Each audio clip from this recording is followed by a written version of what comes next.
pretty easy story. Me and my buddies got hit by a drunk driver.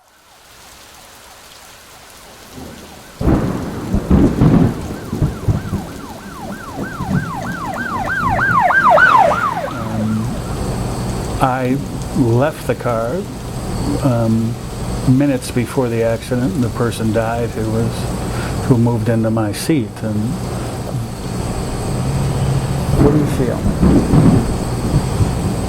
Well,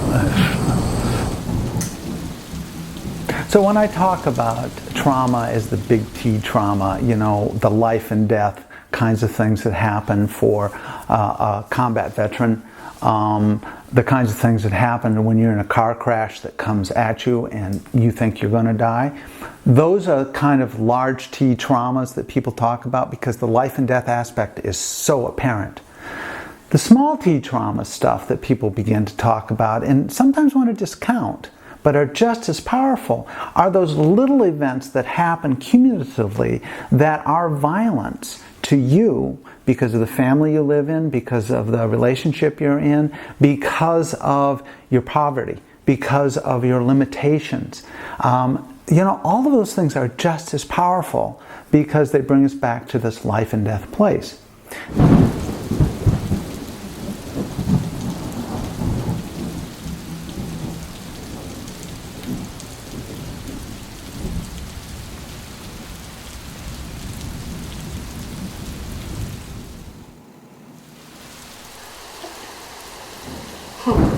The first thing that comes into my mind is just love. I think a lot of times we isolate ourselves because we shouldn't have to beg for love, and it's a scary thing, so you're not going to put yourself out there. You have a lot of walls up. So loved unconditionally, which is usually not a thing that we've experienced. So to be heard, to have someone just listen, to have someone bring you tea like you did with me. The feeling that you don't have to earn it in any way. It just is. We're here for you.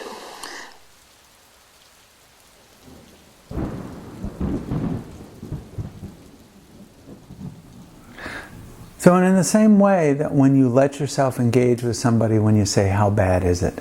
And you let yourself really experience it with them. And you start to become overwhelmed, you can use thought field therapy to bring that down to a manageable level. That's the same process that happens when we talk about healing trauma that is done to you specifically or vicariously.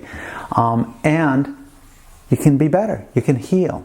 It is a treatable wound, which if we use the thought field therapy to bring the emotion down to a point where we can engage, we can then go through the next steps of healing it and coming back into a place where we have integrity in our life, where we act in accordance with who we are and within a standard of what we think is right and wrong.